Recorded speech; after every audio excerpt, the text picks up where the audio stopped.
What's up, everybody? Back again, World at War Comics. My good buddy Lonzo Starr, creator, writer of Acolyte, one of my favorite indie comics. CEO, owner of Konkret Comics. Lonzo, how you been, my friend? Man, it's been a year.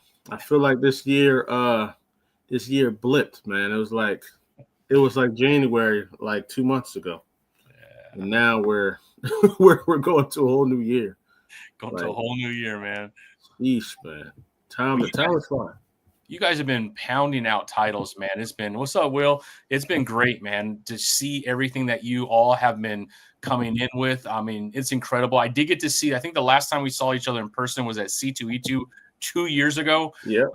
Which was cool, man. To finally get to meet you in person. We had, so many times we have met on like the here, but not in person, man. So it's so cool to see you and the team there, man. I got Zuriel there. Oh, the lovely Zuriel. I got some news for her too, so I'm gonna drop that in on this interview. But seeing you at C2E2, that was my first time there as well.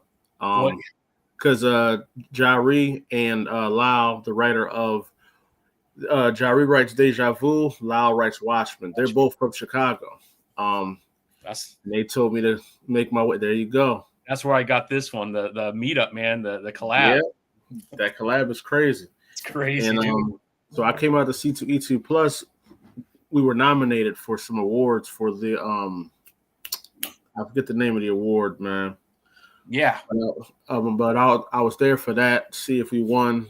They had us in about 3 categories, and I didn't know that you were there hosted and stuff like that too, man. So that turned out to be dope. Yeah, it was awesome, man. It was so good to see you and the rest of the team, man. And we were just talking before we hit live, man. It looks like you have some plans for some more cons next year. Hope you make it down into Texas. I'll be at Dallas Fan Expo, so if you're there, man, if you need anything from me, I'm there for you. I can't wait to meet you. And I got to get my OG issue one of Acolyte signed by you, man. Print 1 right there, man. The original art, the original, script. I jumped in early, Lonzo. I jumped in early, man. Keeping it concrete as always, man. And I've always appreciated that since the beginning, since the 2020 resurgence of comics. Exactly, yeah. I think I had you on, in 21. Yep, 2021. Like man, I popped up on this, and I've been loving it ever since, man. Acolyte Dimitri, such an amazing character. I know a lot of times when you go on a podcast, we're talking Konkret as a company, since you kind of lead the company, but you got to get your flowers, man, for some of the writing that you've done with Acolyte, Zuriel. Man, I appreciate that, man. Your titles, man. Man, look at my Konkret stack, bro. Oh, see, that's crazy, man. Like, like if I can just marvel in it for a minute, just looking at that is like, like I didn't, like when you really think about it, it's like, dang, we really put out some books. Dude, you put out some titles, man.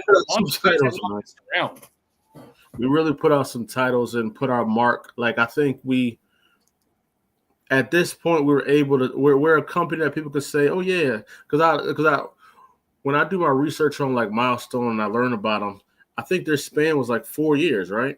Yeah. 4 years, they put out so much work that their legacy is cemented in just the lore of comics, and they're still around today.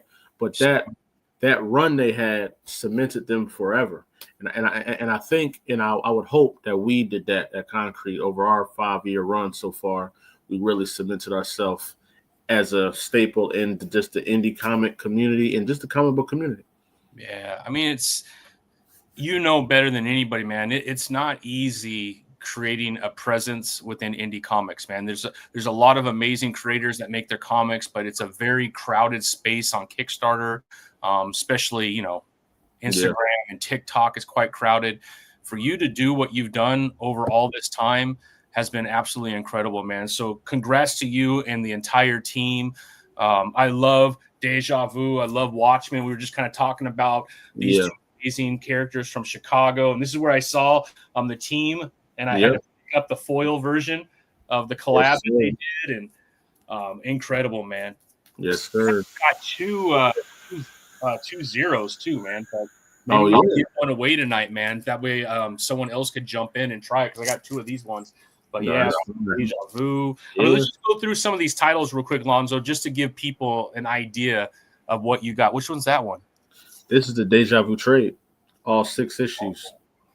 That's dope, dude. All 6 right there. Yeah. Yeah, no, it's amazing. It's been an amazing journey for all of us, man. Just because we all just had a dream to make comic books, and it organized as a publishing house, and now just seeing people turn. I get the privilege of seeing a lot of these creators in the beginning when they don't have a book, then to see them now, years later, recognized, it's just a humbling feeling, to see to just see what you can do. And that's why, like, I believe anybody that asks me, any new creator, any writer that's just asking me like how to get started, and I want to be where you guys at, and like I can literally say you can do this. I've seen it done multiple times. It just takes dedication, work, and that drive. I mean, it must be surreal. Let's kind of go through some of the titles, right? I think at the beginning we talked about Acolyte. Amazing character, man. The storyline has been dope. I'm missing 5 and 6, so I just picked those up on the last Kickstarter. Cannot wait to read those. I can't wait for you to read 5 and 6, man. Five is probably my favorite one. Like Is 4, 5 is my favorite one because I really get to go into that space realm, man. Like, I've been building up to him leaving Earth.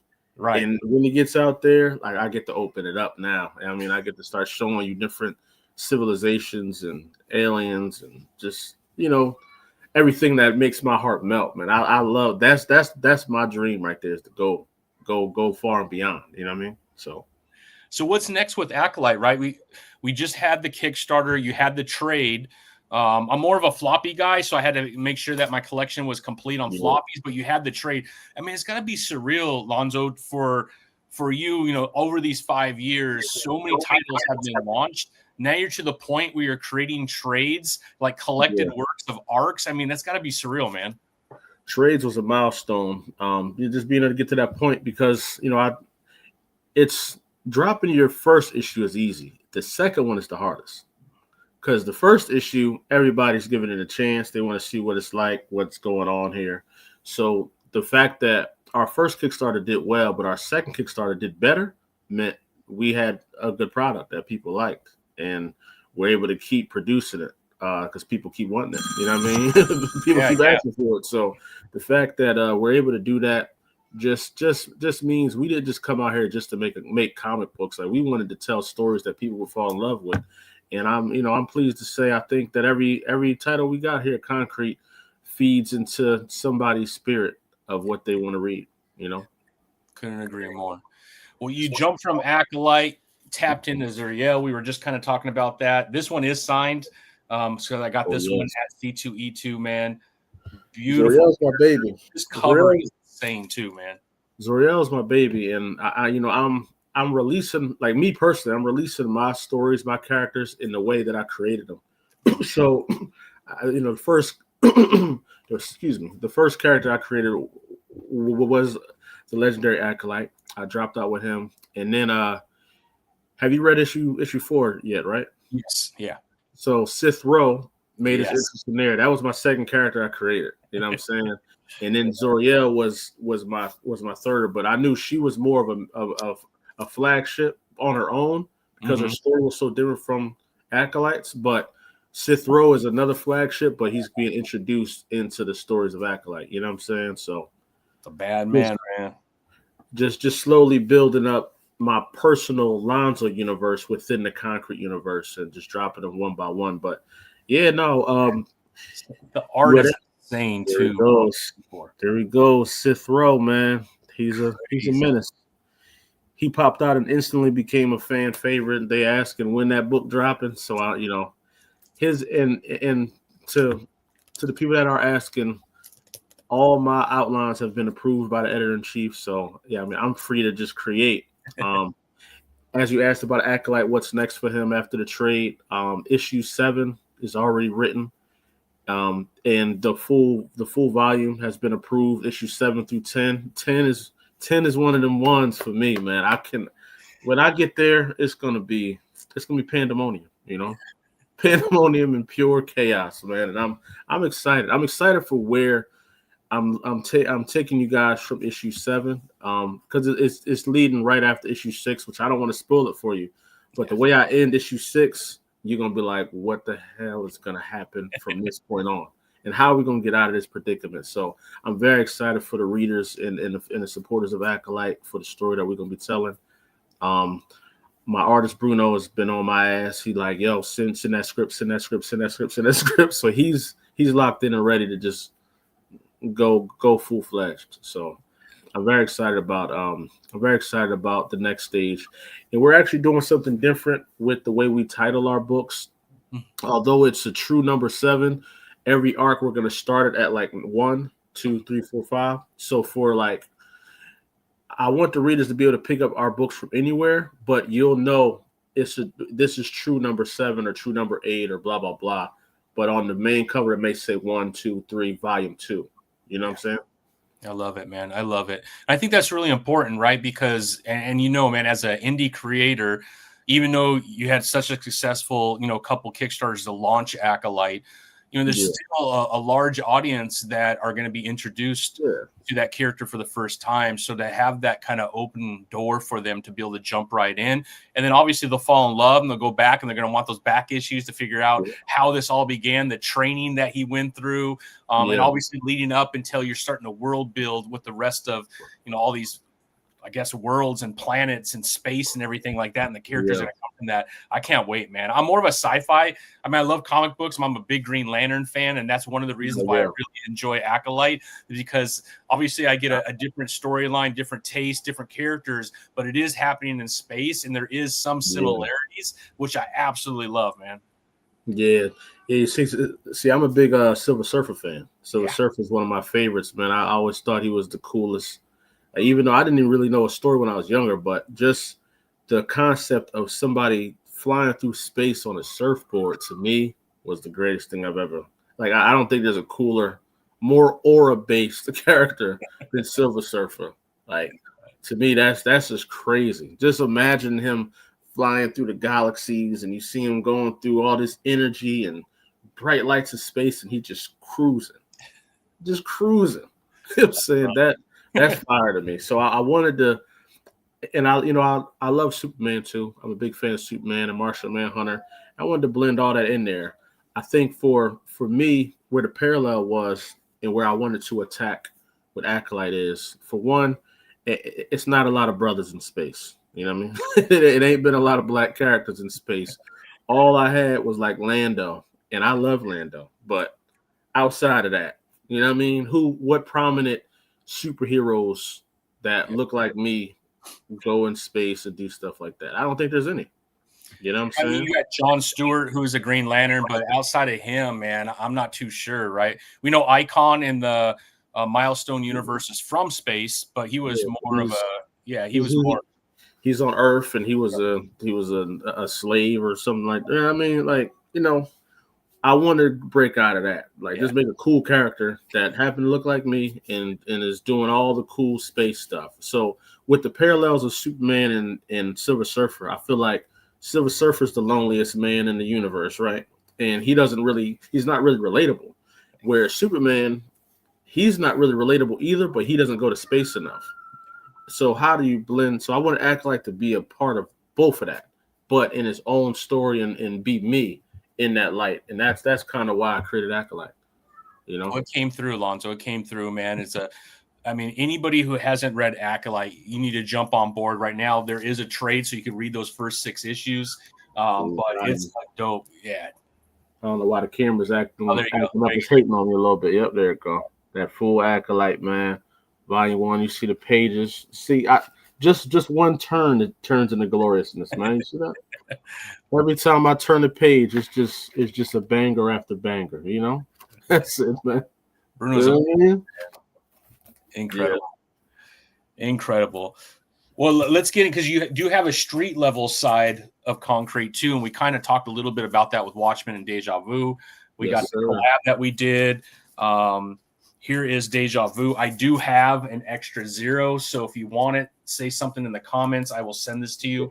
All free, man. Make sure we share some of the love. I don't need to, but huge character, a lot of success with Deja Vu. One of the fastest growing titles we had. As you see, he jumped out there quick, and he's already in trade format already. Technically, it's 7 issues in there because his 0 issue is in the trade as well. Yeah. So Deja Vu is really a dope character that added to the universe. Him and Watchmen both play they play a cool landscape in the street level type tiers because they're 2 different type of styles. Where Watchmen's more of the street patrolling type, just saving the city. Deja Vu is more like an Iron Man, where it's like he's not really patrolling the city, but if something is out there that he feels is threatening to the people or to his company, some type of technology out there that shouldn't be out there, he's going to go out there and try to get that and stop that. So that's a dope parallel between them two. And you got to see that in the collab as well. Like they're both their narratives, where one is just wants to go out there and punch on people. The other one's more, let's think about this. Let's do the right thing. And then, we got my personal favorite, Primate, man. I love Primate. Primate is my personal favorite outside of my titles. Issue 2 and 3, I can't wait for you to read them. Yeah. Issue 2 and 3, Avery took it to another level, and he's another young creator. I think Avery might be like 22 years old, 23 years old, I believe. What's going on, Brad Arnie? What's up, Brad? Thanks for joining. And so Avery with Primate, it's so rugged and gritty, and he does this. He's the Punisher of Concrete Universe. Like he's not taking no answers. He's not talking. He's just blowing heads off. That's it. and it's rightful heads. Like it's not just anybody. It's not just it's not just anybody. These are people that you wouldn't mind something happening to. Justifiable, man. It's justifiable. And it paints a dope landscape of the Concrete Universe because you don't see that side in Acolyte, or you don't really see that in Watchmen and Deja Vu, where it's like that type of political side of things.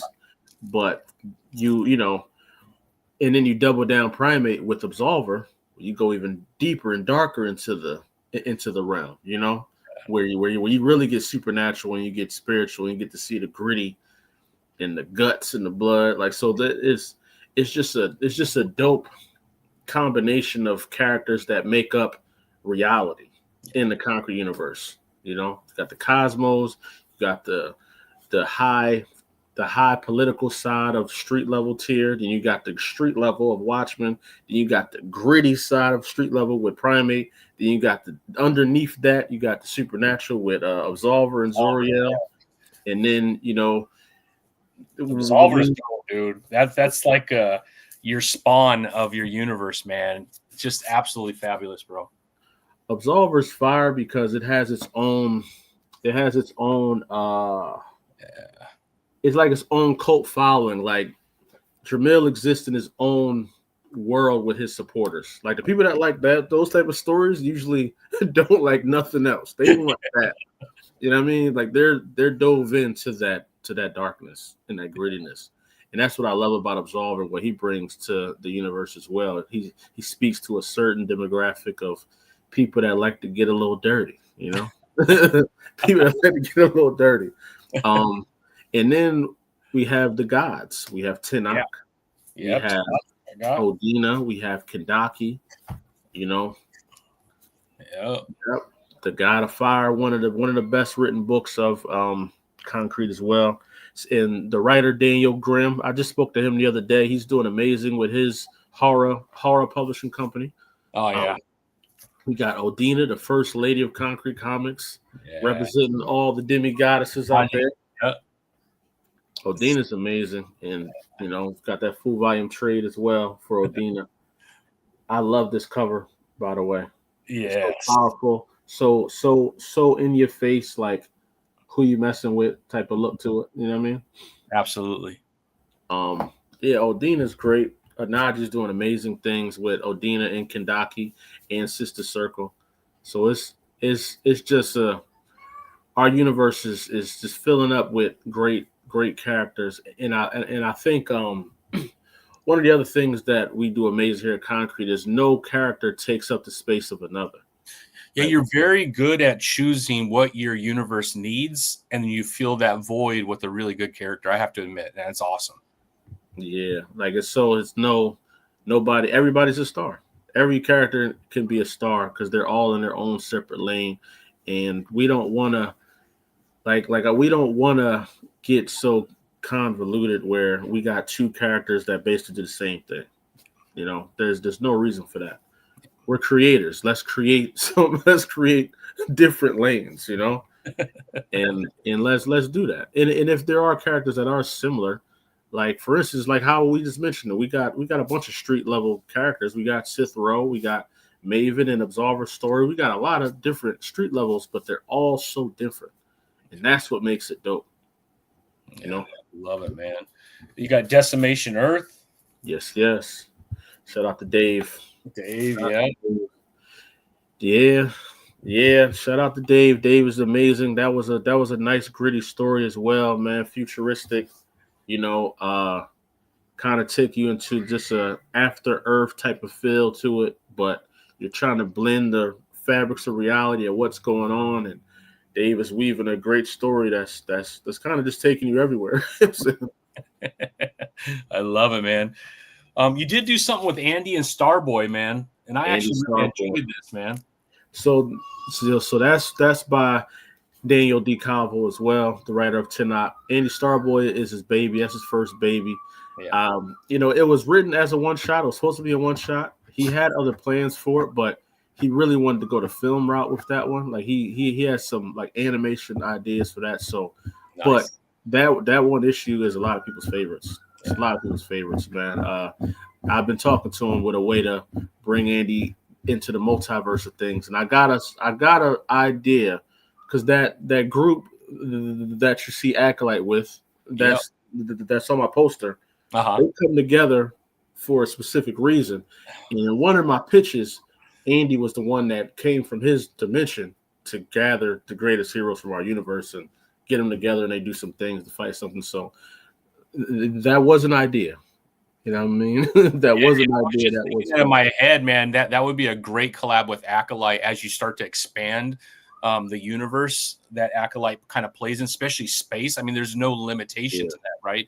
And so there's got to be at a certain point where they bump into each other or something, man. Yeah, no, it's dope because Andy Starboy, he's in another universe. Like his Earth is a bunch of people that look like him. It's mutants and all kind of stuff. So to blending those universes, which there is an idea for that, how we're going to do that. And, you know, I'm excited to start introducing the other dimensions and realms and things like that with our universe, because it's so much coming. Some of our villains, man. Yeah. The villain I'm about to show you guys in Acolyte number 7. I'm scared. You know what I mean? I don't know what I'm gonna do with him. I don't know what I'm gonna do with him. I actually think, man, that's kind of what makes me excited to write Acolyte, because even in this first volume, when he meets the big bad at the end of issue 5 and 6, I don't know what I'm gonna do with her. I don't know how I'm gonna beat her. I have no clue. So I'm writing in my head. I'm like, I don't know. You know what I'm saying? And I think that's why the story kind of comes off very easy to consume to a lot of people, because I'm not writing it with like I know how everything ends, but where I'm going right now, I'm just flowing. You know what I'm saying? I'm just flowing with it. And I'm at a standstill. Like, I don't know how I'm gonna beat this girl. I don't know. I love it. How about Luna? Luna, man, the lovely Luna. So Carla actually, you know, she started her own company, Black Girl Comics, and we thought it was a great idea for her to launch her company with Luna. So Luna issues 1 and 2 are what we published. Now she's gonna bring over issue 1, 2, and 3 with her publishing company, and we're gonna send her on her way to do amazing things, man. So major shout out to Carla. It was amazing building with her. seeing her from where she didn't have a book to now, having a fan base and 2 issues in, about to drop a third, simply amazing. Yeah. And that to me is one of the greatest feelings as a publisher, just seeing people flourish into their comic book careers and go off to do their own thing. Mm-hmm. She got Black Girl Comics. Daniel got Grimcore Comics, where he's doing the horror thing and he's killing it over there. And it's just dope to see it. Yeah. I talked to her actually earlier today, man. Carla, man, she's a wonderful human being, by the way. If you don't follow her, Moon the Storyteller on Instagram, she's actually quite active on Instagram. So check her out if you're not following her already. But yeah, man, I want to say congratulations. Man, just every time I go through my boxes, I'm like, oh, I need to reread that, man. It's been a while. But it's so cool to see. You started off in the music industry before comics, right? Man, it was dope that you had my Clark Kent song. I had to go old school Lonzo, man. I wasn't expecting that, man. I clicked it and the sound was off, so I just clicked it. But then when I clicked the button, I heard my voice. I said, "Hold on, man, that sounds like me right there." Yeah, yeah, definitely. The music is my baby. I'm actually making music now for the universe. I wanted to make instrumental albums for if you're reading Konkret Comics, I got some beats for you to read to and rock out. And it might slip in a couple songs while you're listening. You might hear my voice like, "Hold on, man, that's Lonzo rapping." So I think that's my next passion to go alongside of the comics is really get back into making the instrumentals and just making grooves for people to chill out to. I mean, I think that would be an amazing addition to like a Kickstarter. When you hit a certain goal, you get one of those kind of releases of some of the music that you're developing. I think that'd be really cool, man. But yeah, man, I remember last time, it was probably the first time that we ever talked, man. You were telling me about Clark Kent, man, and then I started listening to some of your other music, man. So I had to throw that on there, man. Like, dude, I'm having Lonzo on, man. We gotta show the breadth of all the talent that you have, man. I definitely appreciate that, but I think I've made it so far in the comic realm. I barely talk about the music now, but it's a major part of who I am. It's a major part of who, why I move the way I move, how I operate the comic book businesses because of what I learned in the music side. It's very similar. The industry, the way you market, the way you promote, the way you network, it's like the same thing. Yeah. But I think it adds the music. When you promote music, you got to have a certain tenacity, man, because people do not want to give you a chance at all. Yeah. Comics is a little easier. If something looks cool, people are interested to check it out. Yeah. In the music, it's hard. It's hard. Yeah. But if you can get people to like you in music, you can get people. You can get people to like you anywhere in any genre. I also think, just because music really is storytelling, and obviously comic books is about storytelling. And I want to bring that up because if you're thinking about delving into Acolyte and the rest of the Konkret world, just to know that your start was in music, which is storytelling. I mean, it really does cross over, and you could tell that you already had a background in storytelling as you jump into Acolyte. And then when you find out you're a musician first, I mean, you kind of understand, right, that the storytelling would be there because music really is, like I said, storytelling. And so I think that says a lot about you as a leader of a publisher like Konkret, and also as a writer and a creator of your comic book, man. So I totally agree with that. And it's funny, Clark Kent was kind of the spark of it was actually the spark of me getting back into comics, because when I made the song, it's the timing is everything. Like the divine time is real. It's real. So I made Clark Kent in, I want to say 2012, 2013. And I wasn't even really tapped in with like what was going on in the film world. But I remember Batman vs Superman was coming out. And I was sitting on the song because it didn't match with none of the other music I was putting out. So it was just sitting there in the cut. And I was like, man, I'm gonna drop. Like, I changed my whole image to kind of be more into like a nerd, like the nerd realm, because I was talking about more of that type of stuff. So when the movie came out, it was just perfect timing because it led me to put the song out, Clark Kent. And because I wanted to promote it and market it, I said, man, I've never been to a Comic-Con. Let me take my flyers to a Comic-Con. And it was when it was Wizard World in Philadelphia. And I called one of my boys and he rolled with me. And we were just in the Comic-Con dropping off flyers. And that's when I started seeing, like, just started falling back in love with the industry and everything I used to love when I was younger, because I was so far removed from it in the music industry. I wasn't seeing it, I wasn't looking at it, and but Clark Kent kind of led me back there, and I had made a song after that called Moonwalker. This was before I thought about Acolyte. Now the name Acolyte was always in my head because I used to be an acolyte in church when I was younger. I always thought it was a dope name. So when I made Moonwalker and I'm writing the lyrics, the whole concept is about a guy that was traveling through space and he was doing all these things before he got home to tell his girl where he was. And she don't know what he does, but he was just out there. And when I listened to that song Moonwalker, I'm like, dang, I really was talking about Acolyte before I created him. So when I created Acolyte, it just was like everything was already there. Yeah. It just needed to be brought out. But Clark Kent was the spark that led me down the path of starting to do a lot more comic booky things. You know what I mean? And it's crazy how it turned out. And it's also amazing, like when you look at music in general. I mean, Metallica from the hard rock side of it, Aerosmith, like all these guys are big comic book fans. And you look at hip hop with Eminem, Wu-Tang, Biggie, like, I mean, they have covers now, right?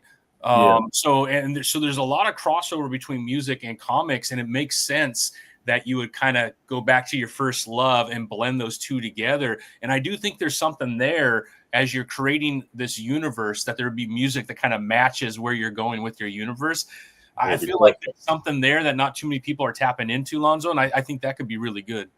Now, I think it's dope because, what's funny is when I started doing the comic book, all these guys I knew my whole life somehow now are all nerds.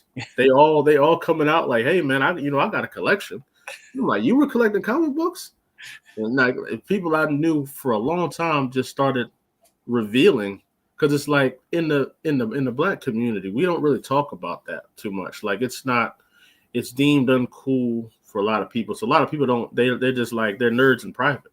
So when I started doing that, it was like, it almost sparked a light in all my friends to be like, oh, I can come outside now and talk about this. Because Lonzo's out here rapping about it and he's going to Comic-Cons, and now I can say I can go. And then, so now it's like everybody started coming out, man. And it just been dope. It's been dope to really see that. And I see it like when I go and speak at the schools and do projects with the schools, I know what it would do if I was that age and I saw somebody like me doing what I'm doing. It would have lit my whole fire.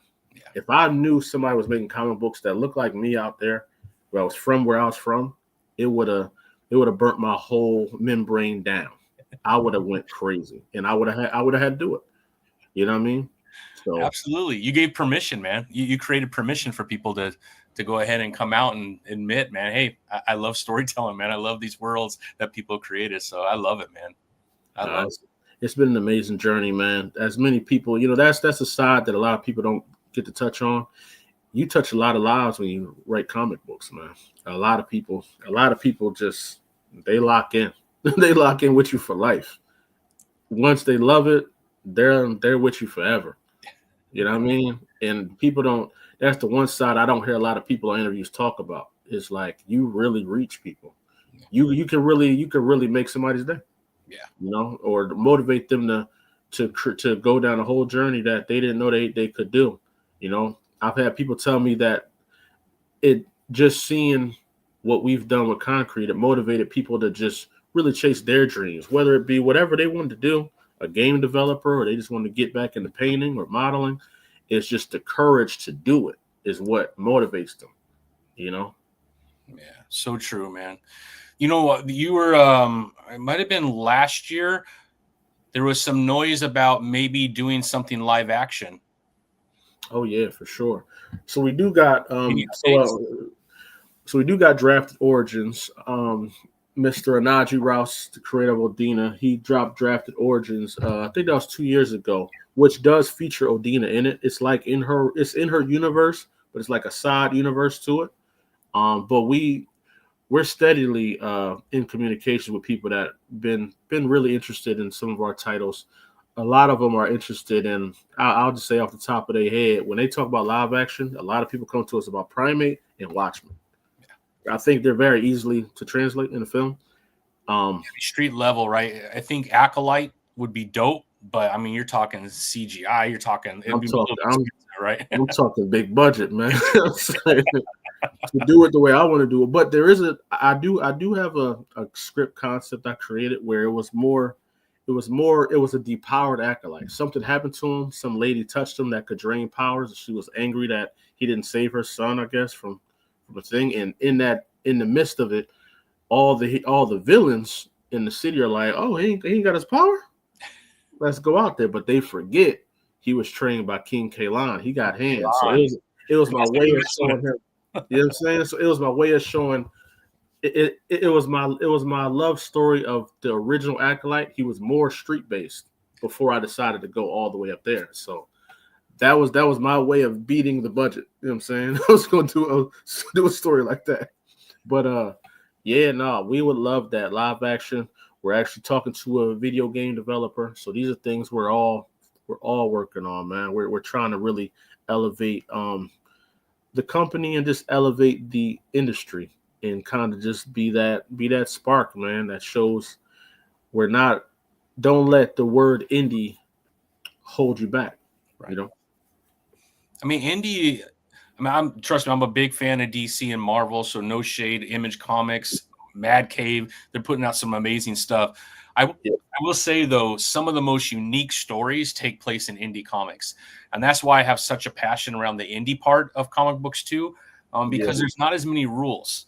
And so you could really tell unique stories, I think, in indie that might not come through if you're writing that same storyline through a Daredevil or through a Punisher or through a Superman, right? Because you have this longevity and everything that goes along with that longevity. So you're kind of limited on what you could do with those characters. Plus, you got a lot of cooks in the kitchen, right? You got editors and everybody who wants certain things to go. So you're limited as a writer. And when you start to break out and create your own thing, all of a sudden, man, there's no rule. You're making the rules. It's up to you. So I love that about indie comics because you could go in places that a lot of characters can't go that you would want. Like, I wish Daredevil would do this, but it wouldn't make sense for him to do that. But I love that character.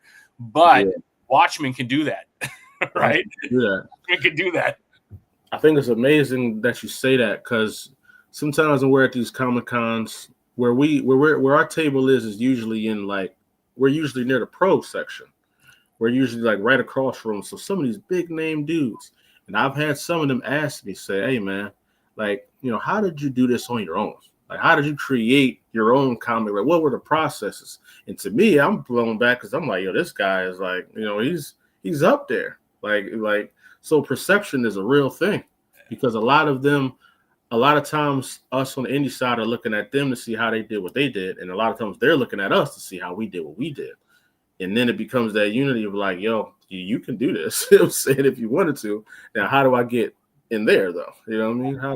How does that work out? But I think too, the word indie, like I think it was created to keep a divide between the professionals to protect their brand, right? Exactly. Because when you really think about it, I think that indie term really only applies to somebody that is just like say I was just Lonzo Starr and I was just putting out a book. It didn't have a brand behind it. It didn't have nothing. It was just like I just put out a comic book.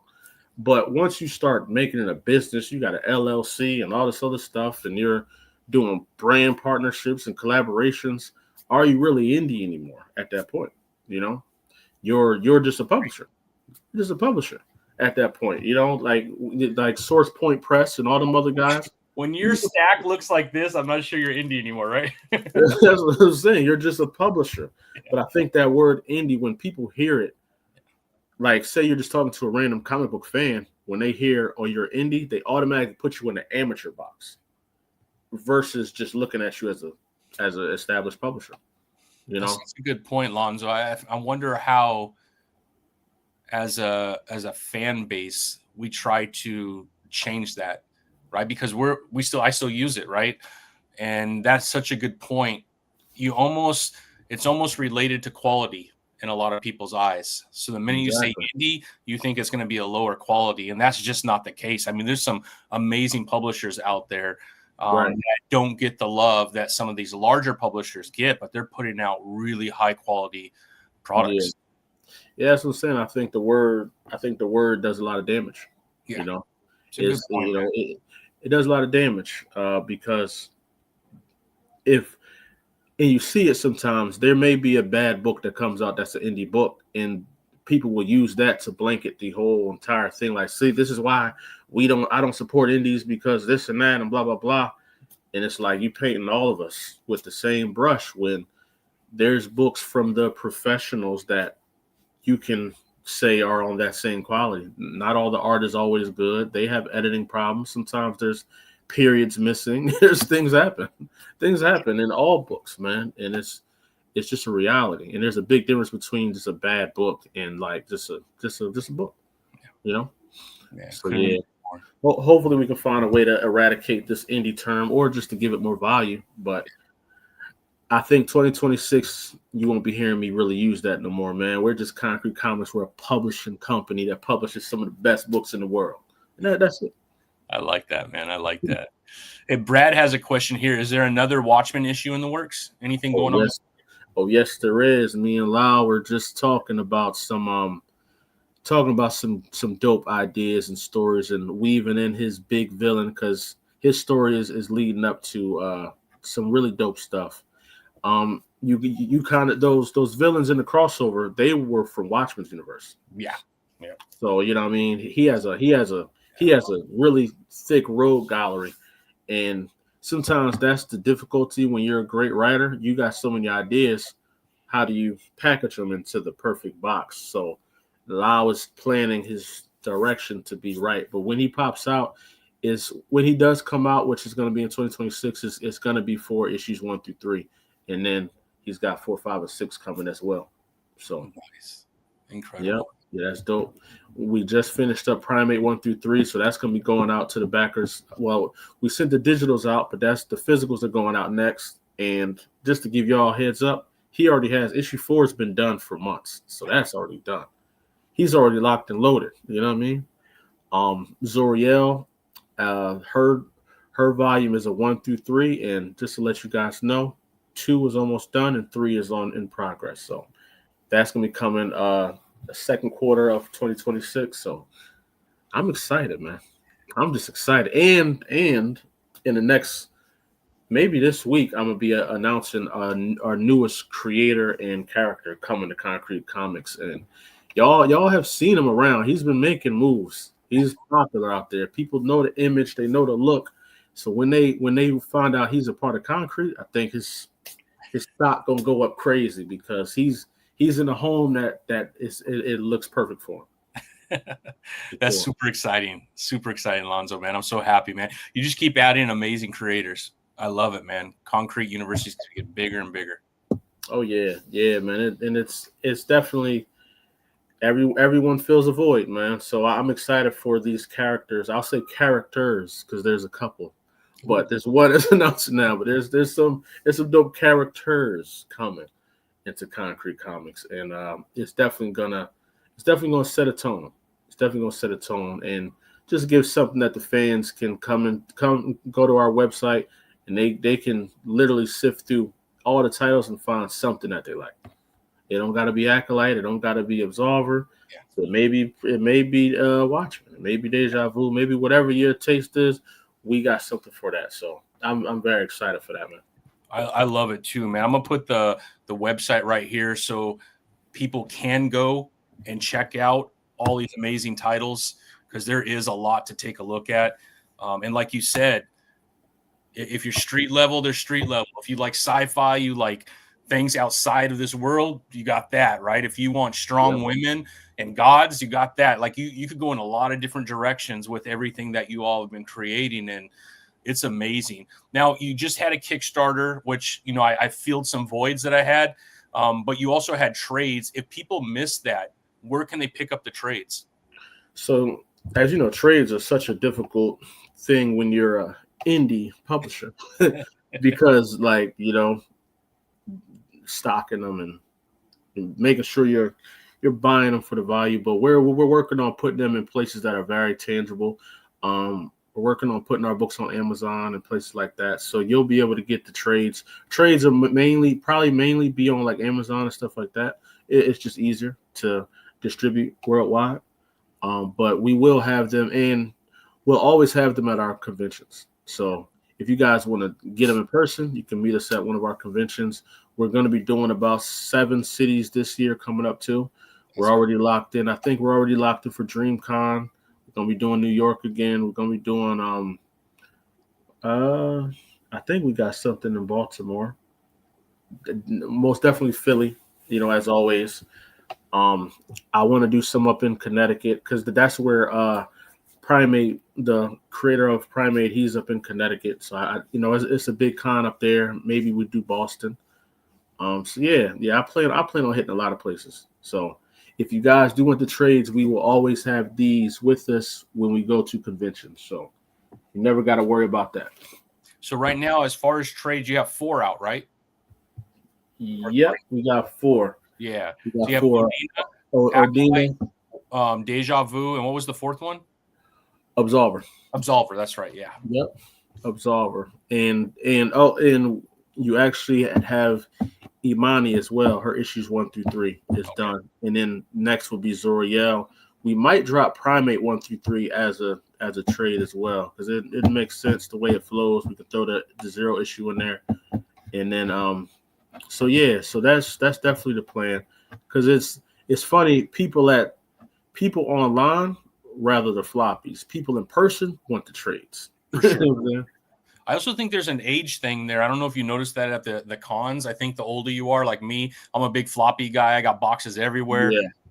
You know, that's what I grew up on. So I do have some trades, but you know, if I have floppies, I won't buy the trade because I got the floppies, right? But I think the younger you are, especially with the popularity around manga, they want a longer story. Yeah, to be able to sit down and consume at one time, and it just makes a lot more sense. So it's so smart that you're getting into trades because I think they're 2 completely different consumers, and you're tapping into both of those, and I think that's so smart, man. It's funny you say that because there's digital. Yep. They're a completely different audience. Then you got the floppies, then you got the trades, and then you got the compendiums. People that want that. So it's like they're all different people, because I'm not a compendium guy. That's just too much. That's just way too much for me to consume. You know what I'm saying? Yeah. Trade, I had to get used to the trades. Trades wasn't my thing either. But when you're a creator, it's just this book. It feels crazy, man. To know, like, you know what I mean? Yeah. Just to know you did something like this. Yeah. And people are buying it.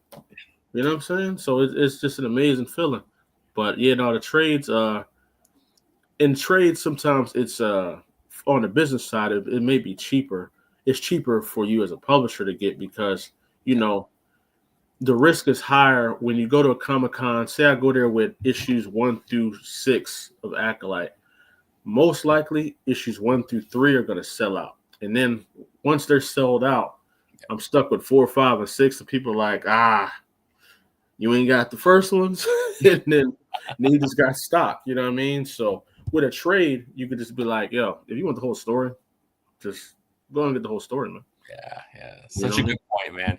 And, you know, when you're selling them individually and you have 6 issues, people want to kind of get their feet wet first before they dive into the whole thing.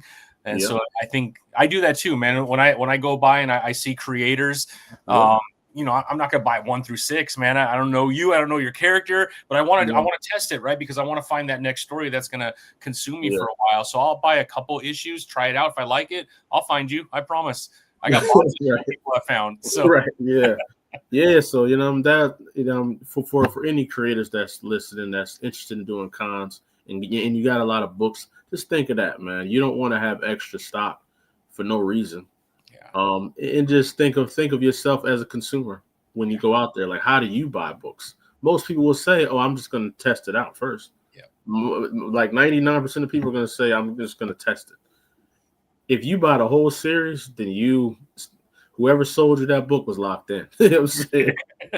They were locked in. Like they sell cars on the weekends or something, because that's they crazy. sold that thing.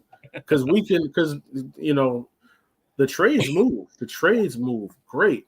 But it is like you do got to sell. You know, you got to talk and tell them what this is and let them look through the book. And that's the good thing. Once they look through it, they're like, "Oh, this looks kind of dope. How much is this?" And then you get it. Yeah. You know what I'm saying? I will say there's a selfishness on my end, though. I don't want you to print too many, or at least change the cover, because I'm very proud to have one of these bad boys right here, man. So that is something I want to do in 2026. 2026 is like a soft rebrand for Konkret Comics. So the one thing that I wish we had the chance to do when we first dropped, because we were just so hungry, we just wanted to get out there. We weren't thinking about like first print, second print, third print, and whatever. We just putting the books out. We were just like, yo, just get it, just get it. So now that we know kind of the industry, with the soft rebrand, we wanted to do that. So these next books, maybe we'll add a little something different on the cover, maybe a new insignia, but it'll be first print and maybe, the variant, second print and third print. So people can get that chance to feel like they're in that collector's hunt. That's what we didn't get to experience that. People collected our books because of the Kickstarter helped with that, because we do exclusive covers on Kickstarter. So some people got the Konkret books with the green K on it. Yeah. That won't be printed again because that's Kickstarter exclusive. Yeah. That's what my Watchmen is, issue 2. See, that's crazy. See? And so if you came up to me in person with that book, I would automatically know where you got it. And that's the cool thing. That's the cool thing about it, man. So same with Primate. Yeah, Primate too. See? Look at that. Yeah. However many people bought that on that Kickstarter, that's the only books that's printed from it. I love it, man. I love it. I think people need to know that too, right? That's why they got to jump in early on those Kickstarters and make sure that they're taking advantage of it, because I don't know, it's a hook, man. I love it. You catch me with that. I like it. Yes, and that's and being able to communicate that is the other challenge, because that takes a level of online presence and marketing, being able to communicate that, because a lot of people don't care. Some people just be like, yo, I just want the book. I don't care. But for the people that are collectors, when they hear those stuff like, oh, this is limited edition, let me get that. You know what I mean? How many of these when we printed? 3? I need it. Well, if you can give me the option, I'll always, like, I'm not a big cover guy. Like, I don't buy like 6 of one issue because of the covers. One, I can't afford to do that, man, because I collect a lot of comic books. But if you give me a choice between the two, I'm going to always take that one green K, make sure it's in my collection, because why not, right? Why would you use it if it's an option? Yeah, no, that's dope. So that's something I'm definitely working on, is because I am doing like a 2025 wrap up in December, where I'm just get on live and talk about what we did, and I lay out where we're going. So that is something I definitely want to highlight, is we're really getting into the first print, second print type of mindset with all our releases. January we're gonna re-release on the website the issue 1s, and then maybe February issue 2s, and we're going to really do it the true way, and build you up into the next arc. So for anybody that doesn't know who Konkret is, it's the perfect time to join and learn. Yeah, absolutely. Amazing world that you've built, man. There is, I know you've been on with Paul over at Black Comic Lords. I try to watch them on Wednesday nights and whatnot. They got a virtual con coming. Are you going to participate in that? Apparently I'm in it. I just got a flyer. Nice. Yeah, I didn't want to say anything. I wasn't sure if it's been released. I know, like, on the day, I was talking to Paul, and he's been releasing every so often who, like, the next creator, and I was like, hey, Konkret better be in there. yeah, we in there, and I believe I'm on a panel, a couple panels, so that should be really dope. I'm excited. Shout out to Black Comic Lords. They're a great establishment, great place to learn about comics and to get grown, man. Overall, just a shout out to Facebook, man. Facebook has so many groups for independent creators to really get yourself seen and heard. And I think a lot of people, they see so many successful TikTokers and YouTubers, they don't realize how hard that is. Like that's another level of hard to you got to be dedicated. There's a couple people. So my boy Brent from Impound Comics and Danny, they figured out the algorithm. They know how to be present in that world. And some people just got it. I ain't got that. I ain't got the patience. I ain't got the time for that. But I think I found another way for my own way. But shout out to those guys. They figured out TikTok. They figured out just how to do that. But if you notice, they're not really in the groups, the Facebook groups, because that may not just be their thing. Yeah. So, just finding a thing. But shout out to Facebook for having those groups, man, because it helps a lot. Yeah. It helps a lot. I will tell you that one of the reasons why I like Black Comic Lore is, one, they're super knowledgeable on the history of comic books just in general.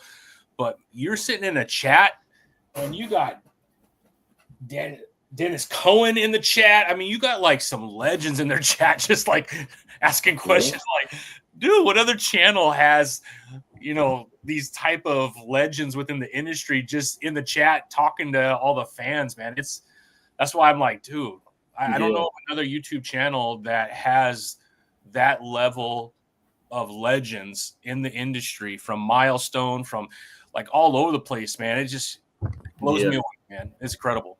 Yeah, no, it's crazy when you get into it, especially when you're in the business, because we see a lot of these guys at the cons.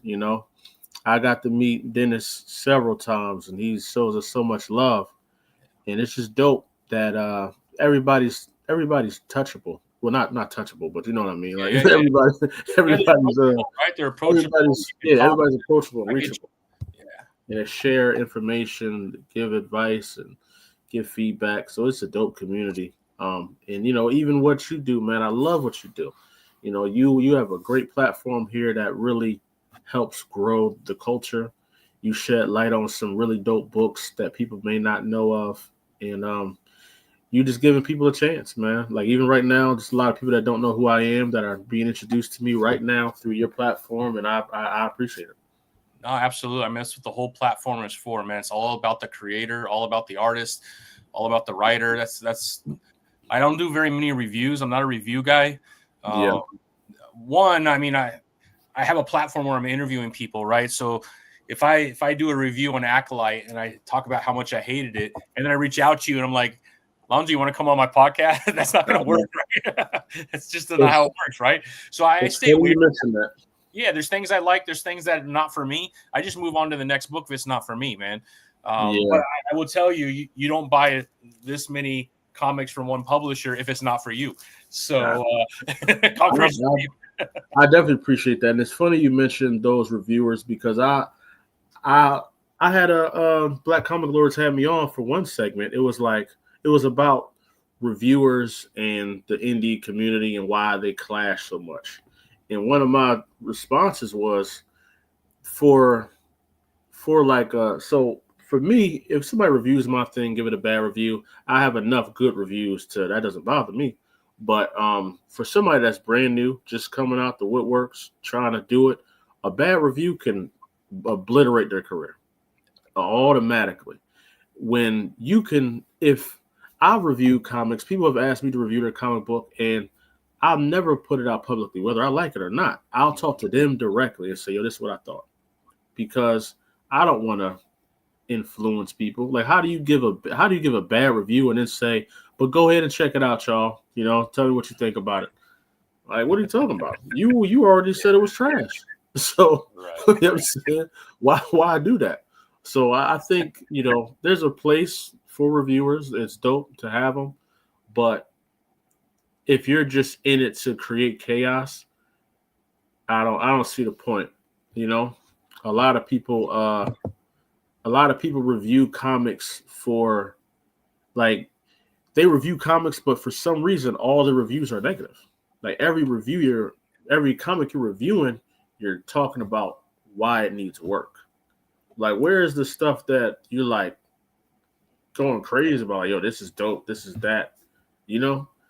Like, where's it has to be even. You got to even it out somehow. It can't just there be has to be negative. balance, right? The reality is not everything's bad, and it's just, so if you're only talking about the bad stuff, you're not reading enough, or you're just not genuine. And maybe it's clickbait, maybe it's who knows, but yeah, it's just not genuine, man. Again, I'm not putting shade on people who do that. Look, someone needs to review. I know not everything's great, but you got to be balanced, man. Not everything's bad. It's just not. I read a lot of comic books, man, and I've read some bad ones. But you know what? I get it. I have a lot of younger people that watch me. I'm never going to go on there and trash it because I have had stuff that I don't like that they like, and I don't get it, man. I don't like it. Wasn't for me. I'll just keep it to myself. I'm not going to, one, not just to the creator, but also to the reader. Like that, I don't think the comic book industry itself is strong enough to crap on everything and expect people to jump in for the first time and get into comics. I think we need as many readers as possible. So if there's a comic that I didn't like, but you love it, man, I'm happy for you, man. Go get that comic book, read that comic book. You know what I mean? And I'm not going to say anything about it because I don't want to persuade you either way. Knock yourself out, man. I won't buy it because I didn't care for it. It wasn't for me, but I'm not going to say nothing about it. Knock yourself out, man. Yeah, there's too much there's definitely too much negative out there, man. And it's nothing wrong with having a negative review, for right? Sure. But you also got to think about how is this going to affect this person, right? There's constructive criticism, then there's just your opinion. Yeah. A lot of times with these reviewers, it's just their opinion. They didn't attach to it. That doesn't mean the story wasn't well done or wasn't scripted well. And I've seen people get reviews like that where I've read the book and I was like, I got it. I knew what they were talking about, but because that reviewer didn't understand something, they're rating the story, 2 out of 5, and it's unfair. So reviewing, you got to be a brave person to review. You got to be brave because especially if you're a creator. If you're a creator and you're reviewing, you better be him. You better be Himothy. You know what I'm saying? Because don't you put out no trash now because it's over for you. You better be good. I still remember some of my bad reviews I got when I first dropped Acolyte, and these were unsolicited reviews. I didn't ask people. One person they said Acolyte is generic because he has a cape. And it's too, whatchamacallit, blah, blah, blah. Somebody else was saying they just didn't like the whole Destiny theme of it or whatever. But that was their whole reason for the bad review. Luckily, I had a team behind me. I got my boys that I trust in, and I know myself. So, but if that was somebody else, it could have derailed them. It could have got them out of there. You know what I'm saying? It could have really hurt their spirit, made them unconfident to write and create, and that's just what it is. So I appreciate the reviewers. I appreciate the negatives and the goods, whatever. Yeah. But be careful. That's all I'm gonna say. Comic Cons do exist, and people do find you, man. Be careful. You know what I'm saying? I also think just social media in general creates a lot of bravery. Was it Mike Tyson? I can't remember his saying. I'm gonna screw it up, but he said everyone's really brave until you get punched in the mouth, man. Punched in the mouth, man. Really, real fast, man. Not that I was saying violence is the answer, but I'm telling you right now, you crap on someone, you see them, they probably don't want to talk about it. Some people got to lower their tone a little bit, man. You know what I mean? Like, don't get too crazy out there. Give your review, but once you start once you get personal. Yeah, I mean, that was up now. Now that was up. I've seen there was somebody had gave a negative review to. It might have been Luna one time. It was some dude on YouTube, and you critiquing the story is one thing. That's fine, but once you start attacking the creator, now we on you. That was up now. So. Me and Jamil, the writer of Absolver, we got in that comment section. We was going in. You know what I mean? He wound up taking the video down, but it is what it is, man. You can talk about the story all you want. I don't care nothing about that. But once you start attacking people, that's when you're tripping, Yeah. No, I couldn't agree more. Lonzo, couldn't agree more, man. Yeah. It's kind of funny, but yeah, you're so right, man. That's why I think the platform, man, let's just give people a platform, try it out. If it's not for you, move on to the next thing, man. There's a lot of comic books that I own that are sitting in a box, and I'm not sure I'll read it again anytime soon, but, give it a chance, man. I try everything. I don't care, man. I'll try I ain't gonna lie to you. You know what's dope? Because I got a big box of indies I supported from Kickstarter. And even though I may not read all of them, some of them I've never read, but just the dopeness of having these books that are so rare, because they're rare. Like everybody got Marvel, DC comics and Image comics, but I open this box and you looking through it and you're like, what is this?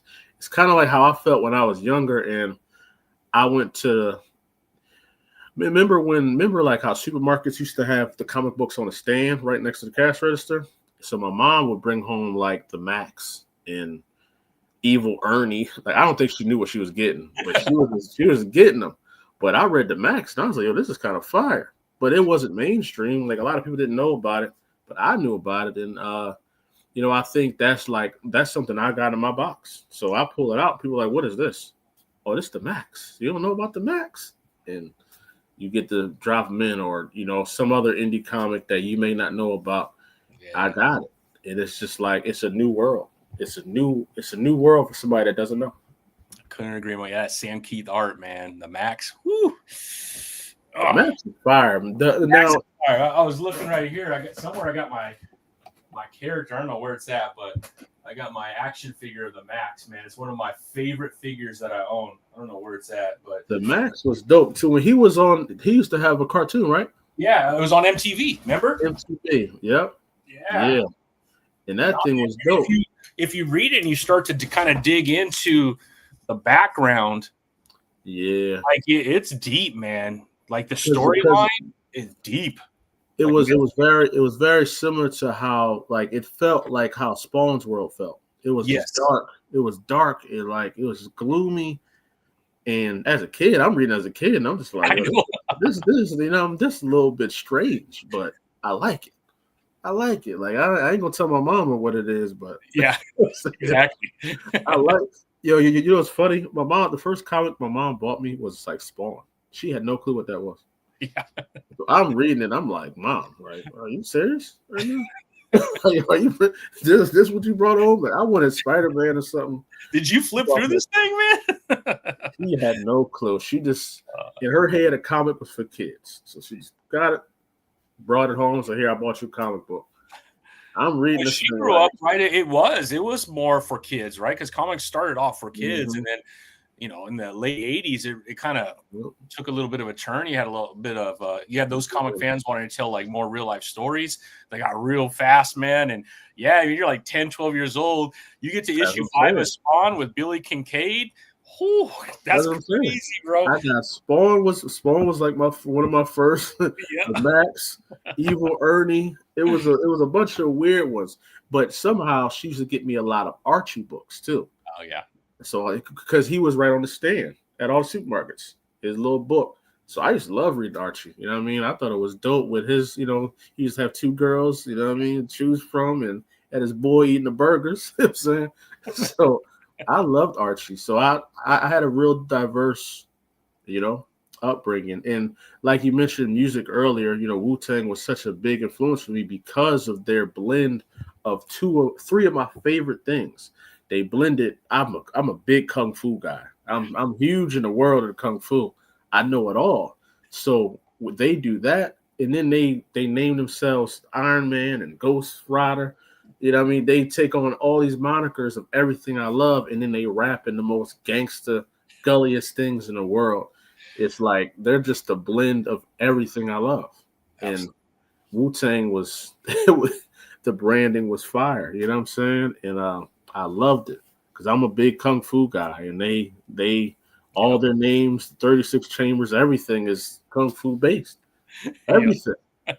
But hearing Method Man call himself Johnny Blaze and Ghostface Killer, which is a prominent kung fu character, also calls himself Tony Starks. It's fire, bro. Raekwon the chef. Yeah. That's why that in between music and comics is close, man. It is close. Just close. It's seeing how Nas and them just did their thing. And I was at New York Comic Con when I was there. Yeah. And I wish I was there. Redman dropped the book. I just missed him. I was like, see, the world is like it's so married together, hip hop and just music in general. And because I think Post Malone dropped a comic book too. It's called Big Rig. I have the writer. I had it right here. I have the writer on in 2 weeks. Really? See, that's awesome. Not Post Malone. I wish I had Post Malone. I love Post Malone, man. Yeah, right here, Big Rig. Yep. Yeah. Adrian I got Lawson. to see. Adrian Lawson, the writer. Yep. Nathan Gooden is the artist. The art is crazy in this, man. If you like grayscale, like black and white grayscale, and then when something bad happens, right, there's some red splashes, but it's grayscale. It's beautiful. So that's fire. Man. Yeah, I gotta check it out, man. New York Comic Con was crazy because all those guys were there. Everybody was in the building, man. Like, you know, I didn't get to see nobody because I'm at my table going crazy, but I tried to sneak out. To Redman's book signing, and they was like, he just left 5 minutes ago. Every time I went to somebody's table, oh, he just left 5 minutes ago. I said, man, this is some BS, man. You know what I'm saying? I was just trying to. His line was insane too, though. I bet you his line was crazy. They probably capped it off. Yeah, but I guarantee you, like just Nas or any of those guys. Yeah, they probably don't know something like Konkret Comics exists. So if I get a chance to meet one of them, I guarantee you'll be hearing about a partnership for sure. Because you want a free trade of Acolyte? That's what I'm saying. You know, do you have the DMC book? Yes. Yeah. So I got a funny story with DMC. This was 2017. He was doing a book signing. 2018. He was doing a book signing in Philly at Amalgam Comics. And Amalgam Comics is where we did our first book signing at. I've been wanting to get in there for a minute, right? But so when I met him, all I had was a poster of Acolyte. And I was just telling him, like, yo, you know, I'm doing this comic book, any advice, whatever. And he was just laying it on me. He was giving me all kind of feedback, and he was going in. So, you know, I've seen him over the years at cons, but never really getting to talk to him or anything like that. So at New York Comic Con, he was there, and I walked up on him with the trade, and I said, man, you may not remember, but I met you years ago. And, you know, I was in the beginning phase of this, and now, you know, we're Konkret Comics. We have a whole publishing company. And he said, yo, I heard of Konkret Comics, but I gave him the trade for free, and he was just excited to have it. But it was just a story that he probably don't even know. Yeah. But he played a major part in just giving me the courage to go out there. You know what I mean? That is incredible, man. That's a memory you stay with for the rest of your life, man. Thank you, Chris, man. Congrats to both of you on your success. Well, I would tell you, man, Lonzo, congrats to you, bro. I mean, it's insane what you've been able to accomplish. It's crazy. It's crazy that we're sitting here. I mean, you already were doing it the first time I met you because you probably had, I think you had a couple issues of Acolyte. What were the first? The first time I met you, the first time I met you, we probably were 3 issues in. So we had 9 titles at that time. We had Absolver 1 through 3, Odina 1 through 3, Acolyte 1 through 3, and we just introduced Watchmen, Andy Starboy, and Sinnock. So when you met us, it was probably like 10 titles. Yeah. 10 titles off the rip. That's crazy. Yeah. No, I remember the first of everything, man. But you were one of the first interviews for sure. Well, I appreciate it, man. I fell in love with it right after I read it, man. That's because I didn't even know about your music side. I knew about your comic side because I remember one of the comments you made. Like every time I come on a podcast, or when someone wants to talk to me, they want to talk to me either about music or they want to talk about me as a publisher. Right. But I'm a writer, man. I want to talk about writing. I'll never really get to talk about that. You know what I'm saying? It's always everything. So that's fine too. You know, that's definitely fine. But yeah, like I rarely get those opportunities. So I appreciate these type of interviews because you get to talk to me, you know, and ask me about Acolyte and Zoriel, and I get to really, really let it out. Because usually I'm talking about just the overall, you know. Yeah. Well, man, I can't tell you how much I always appreciate when you're able to come on. I know you're super busy. You got a lot going on, Lonzo. Congratulations on everything, man. I'm so happy for you. Cannot wait to get the Kickstarter in when that's ready, so I can finish up on Acolyte and get ready for that crazy issue 7 that's coming. I'm all in, man. You know me, man. I wear this around town, and people are like, "What is that?" And then I have to share. And like, hey, man, yeah, it's a cool publisher. Check it out. Now, and it's funny, man. I'm a big DMX fan. Like, he's one of my favorite rappers of all. He's in my top 3, right? But when younger, the Rough Rider emblem and the Wu-Tang emblem was so important to me. I wanted Konkret to have that feel. You know what I'm saying? So when you like how you're wearing that, I can see that at music concerts. I can see people walking by like, "Yo, keep it concrete, man." You know what I mean? And I it's everything was a grand scheme. Everything. Absolutely, man. Absolutely, man. There's a lot of power behind this brand, and I couldn't be happy for you and the rest of the team. I think I've had just about everybody on at least once. Even a couple. I definitely want to be the only one, man. I cannot get like the count. I got to reach out again, man, because that guy, he's brilliant, man. Oh yeah, he for sure. I definitely want to get Avery on here too with a Primate. Like I would love for you to pick his brain. Like when you talk to him, he one of those writers like one of them Stephen King types. Like he don't really speak much, but when you talk to him, you like his ball's deep. You know what I'm saying? Like he'll really talk, he don't really say he's a man of very little words, but when he writes, it's like boom. And you know what I mean? It's crazy. It blows my mind. Him and Jamil are like that. You know what I mean? And obviously because they're both in such deep worlds with Absolver and Primate, it got to be a deeper consciousness there to dive into those type of realms. Yeah, I mean, Jamil's been on a couple times, man. Him and I got this like Spawn connection too, that we kind of go off on a tangent a little bit on Spawn, but definitely if you're into like Spawn or The Darkness or Witchblade or some of that old school gritty, yes, I'm telling you, Absolver is dope, man. And it gets into like the spiritual realm and all the crazy things that kind of go on that most people overlook. But yeah, it's a dope title, man. I'm telling you. Exclusive cover by Kane White right here. You know what I mean? Kane White, amazing, man. Kane White's dope, man. I love Kane White. Yeah, no, that's amazing, man. But no, bro, this was an amazing session. I know me and you've been trying to get on here for a minute. You know what I'm saying? Yeah. No, it's all good, man. What's up? Yeah. Oh, what's going on, Ricky? How you doing, man? That's a dope name, man. I wish I would have got that one. I'm a big John Wick guy too, man. So no, this may be Ricky. This may be one of my glorious interns that's turned to a creator. Really? Is that right, Ricky? He's fired. It may be that Ricky. That's the only Ricky I know. Well, I think I know 2 Rickies. Yeah. But it's the current Ricky that I know. Possibly. I don't know. Maybe it is. But if he's on, man, thank you for popping up, bro. Yeah.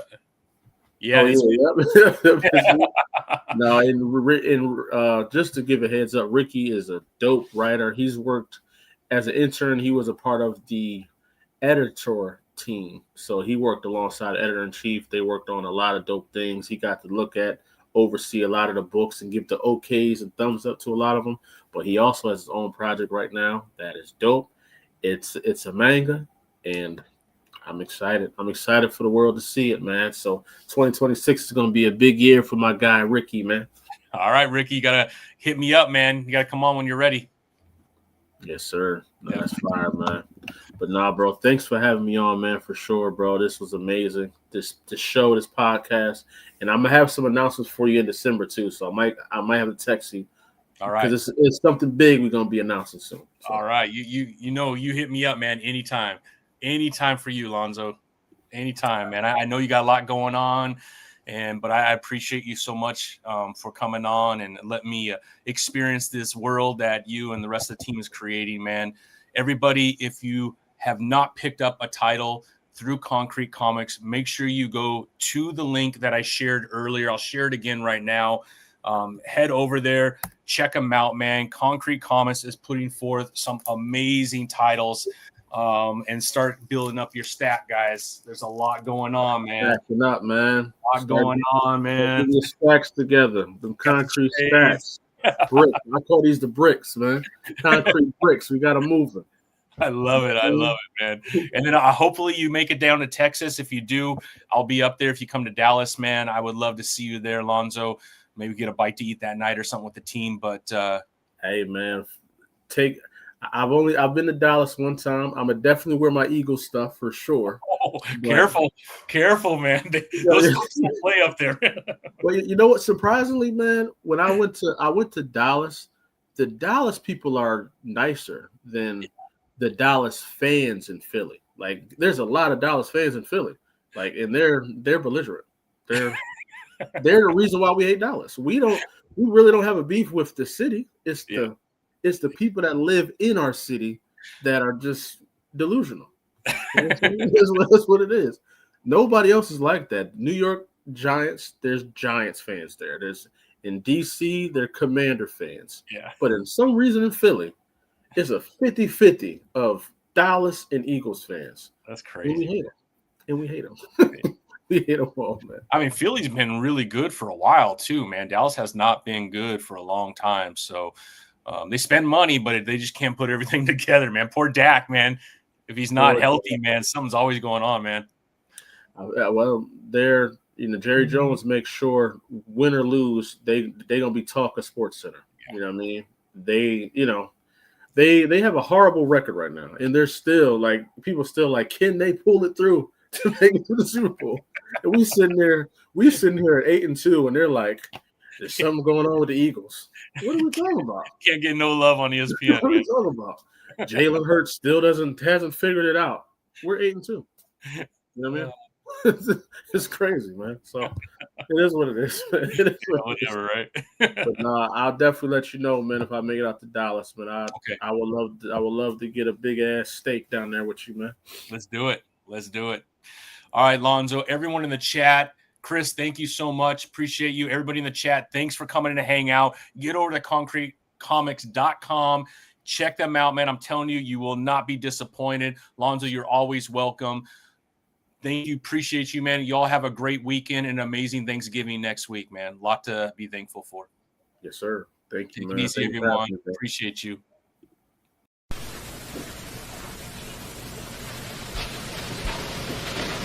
You're still here? It's over. Go home. Go.